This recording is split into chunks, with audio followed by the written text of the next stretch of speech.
I was on YouTube and I saw this video of Akash Singh and his wife, and these videos keep popping up. And I'm trying to study for my real estate exam that I made I failed it for the third time by a few points.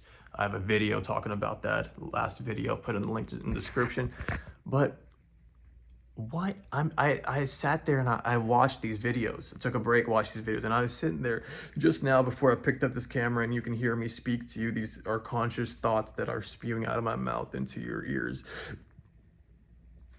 I'm like, why does this interest me? What is pulling my attention to this? And I do believe that the interest that is of someone else's relationship and the issues is because honestly, what would we even do? Like, things are interesting because it makes you question. It makes you question, what would you do in that situation? And I personally, we can all say, I would leave, I would do this, I would do that, I wouldn't tolerate anything. A lot of people are speaking from maybe ignorance. When you're in a relationship with someone, obviously if they've done something clearly horrific in front of you, then it's easy to leave. But usually, things someone says or small behaviors of, why'd you talk to him like that? You're like, this is just stuff that I've seen, and some things I might have experienced too, but just small levels of disrespect.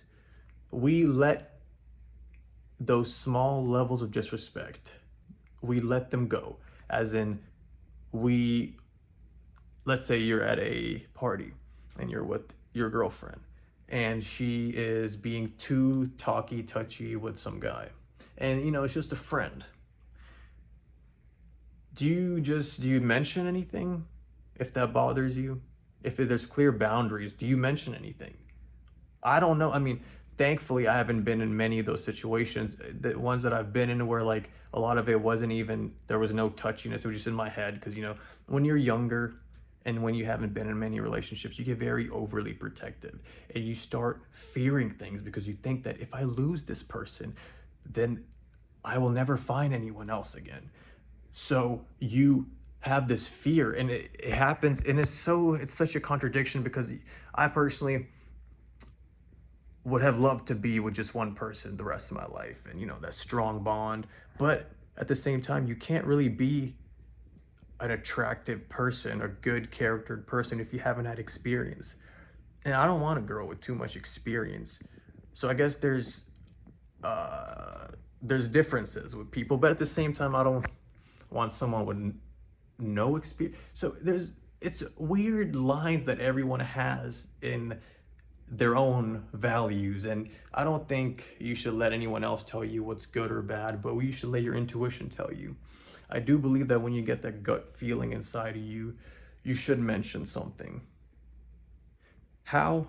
I haven't figured it out yet, but I do think it should be mentioned. In the past, when I mentioned it, my first, senior year high school, 3-year relationship, that girlfriend was like one of my first like actual I love you type relationships, where like she was talking about kids, this and that, when like involved with the family. Before that, it wasn't really too much involvement with other girls' families. It was just, meeting at school, kissing each other at the school, holding hands, kid shit. But senior year, end of junior year, and then a little bit at the beginning of college was my first, actual, where we thought we were going to be together. But when that relationship, I held on to it like so, like there's a whole story to that. There was a time period where I wouldn't want to talk to her, and she was like threatening to like kill herself, and then I felt bad for her, and I saw a video of her playing with a little kid, and it triggered some like ancestral like trauma bonding, where like I became attracted to her again because I saw that she was like motherly. I don't know, these are all like psychoanalysis that I've done through my life, and if you want more videos about that, let me know so I could make more of those videos, because I'm still trying to figure out this channel on what specifically to talk about. But right now I'm just going to make commentary of what's going on in my consciousness. So with that girl, I'm going to call her B because her name starts with a B. I had the fear of loss every day. I would have anxiety when we when we got together again, when I was like, you know what, I want to be in a relationship again, this and this. We were always in a relationship, but it was, you know, I come from an Indian family. If you're Indian, you know, sometimes your family will just have you brainwashed and you will listen to everything they do. I'll make other videos on that, but I'm gonna leave it at that. So there was clearly, my family didn't want me to be with her and I wanted to be with her, but you know, when you're living with your parents and you're young and you don't have a car, you do have a car, but maybe you have to share it with your brother. At that age, it can be hard. And so that was the issue. But we did, you know, rekindle things. But after the rekindlement, there was the whole time I had this fear of loss because I thought that I couldn't find anyone else again. And when you find someone else again and again, and I hope it's not a fun experience, Keith, that break up feeling is not fun. But I do think like how you break your muscle fibers to build new, stronger ones, better ones, more effective ones. Pain is necessary sometimes. And I'm not saying it's good or bad or anything, but I'm very grateful for all of the heartbreaks that I've had. And if you have had heartbreaks and if you are still reminiscing on them, there are so many other people, attractive, smart, brilliant people that you will get along with. I believe that we're all old souls. We have all been with millions of people in our past lives, different people, but maybe the soul is the same, or maybe different souls. I don't know. Figure it out for your own brain work. Frame it however you want to frame it and make it sense to make you feel good, right? We need to frame things to make ourselves feel good the same way Akash maybe has framed this abuse as a way to cope, has framed that abuse as, oh, that's just who she is. We're going to go to therapy, this and that. I'm going to get some water. I don't want to sit here and talk shit on anyone. I just find it interesting how we find this interesting. We find it interesting because we obviously wouldn't know what to do. I personally would, who am I to advise him? But I personally, if I was him, it would hurt because this is the first person that he's been with, right? And it would hurt. I honestly don't know what I would do if I was him, because if this is the situation with my first, he should just,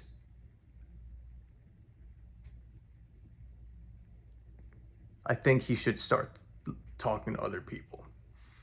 I think he should end it with her first, legally.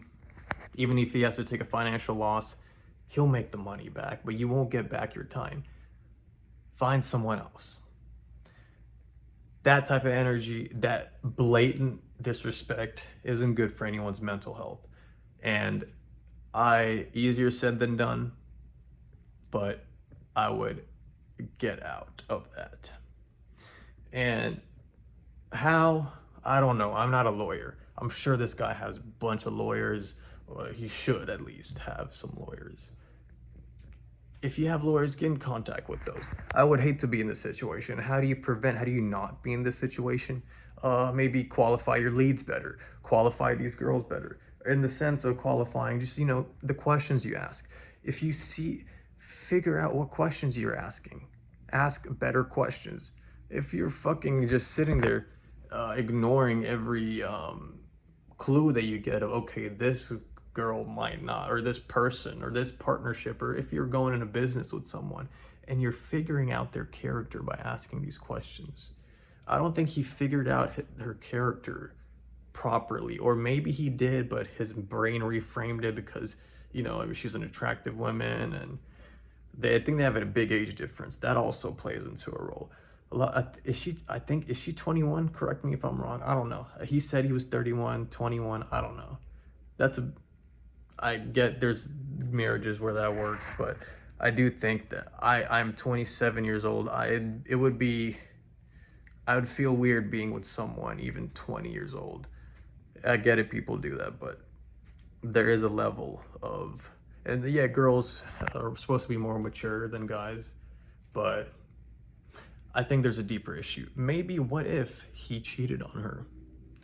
What if he did something to make her angry and go do this. Because why would someone, you know, she's living a good life, put that in jeopardy? Yeah, they get a divorce, but I don't know. Situations like this, you need to qualify your leads better, qualify the people in your life better, as in ask the right questions, figure out their character, not as a Machiavellian type of vibe with the people you love, but if you're having someone enter your family, enter your life, friend, girlfriend, business partnership, whatever it is, qualify them. And I'll make more videos if you want on that, on how to qualify people better for your own mental health and how to keep away from people who will destroy your mental health. I have a community where I send emails to